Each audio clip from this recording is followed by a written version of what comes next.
amados irmãos da PIB Nova Vida, tudo bem com vocês? Hoje, dia 18, estamos aí em Atos do capítulo 23 ao 25.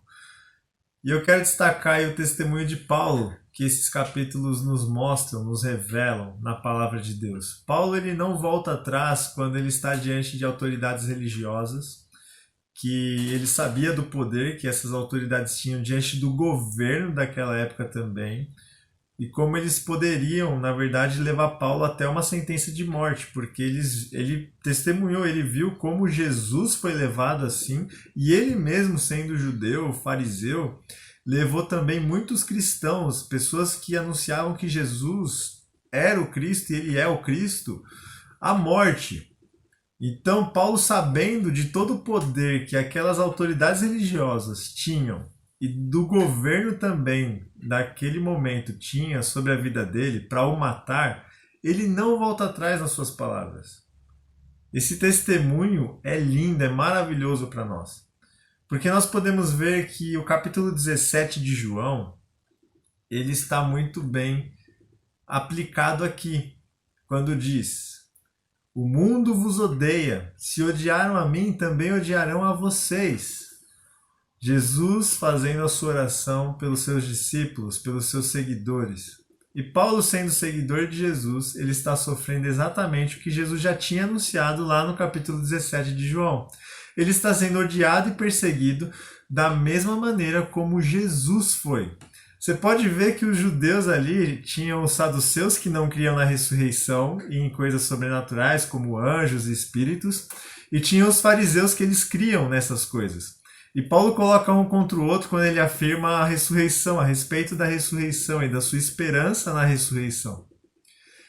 E diante disso eles criam um inimigo em comum, tanto os saduceus como os fariseus, dizendo: olha, vamos fazer aqui um decreto, né, para que ninguém coma até que cheguemos aí a Paulo e a sua morte, até que a gente consiga Paulo morto.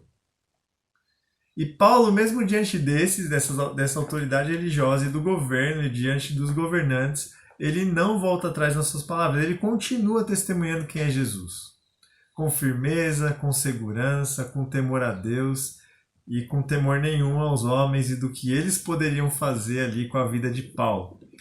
Então o que fica para nós hoje é isso, meus irmãos, essa segurança de que o que cabe a nós é testemunhar em amor de forma muito explícita, que a palavra de Deus manifesta que Jesus é o próprio Deus, o Messias de Deus, que ele cumpriu todo o Antigo Testamento e ele vai cumprir tudo o que está escrito no Novo Testamento também na sua segunda vinda. E assim, que não haja um medo do que nós podemos sofrer, porque Jesus não teve medo, ele não teve receio, ele não poupou a sua própria vida por amor a nós. E assim devemos agir pelo nosso Senhor também. E nós não vamos fazer isso na nossa força, porque humanamente falando, nós não conseguimos entender isso e nós nem conseguimos praticar isso. Mas na força do Espírito Santo, do poder do nosso Deus habitando em nós, nós podemos sim testemunhar, falar quem é Jesus diante de toda e qualquer situação e qualquer pessoa, sem temer o que nós vamos sofrer. Porque isso cabe a Deus. E Ele está nos guardando, é Ele quem nos preserva, é Ele quem nos guia, é Ele quem nos protege. Então nós podemos estar assim, em paz no nosso Senhor, na força do Espírito Santo. Que Deus abençoe seu dia e te dê a mesma ousadia e firmeza que Paulo teve para anunciar o Evangelho.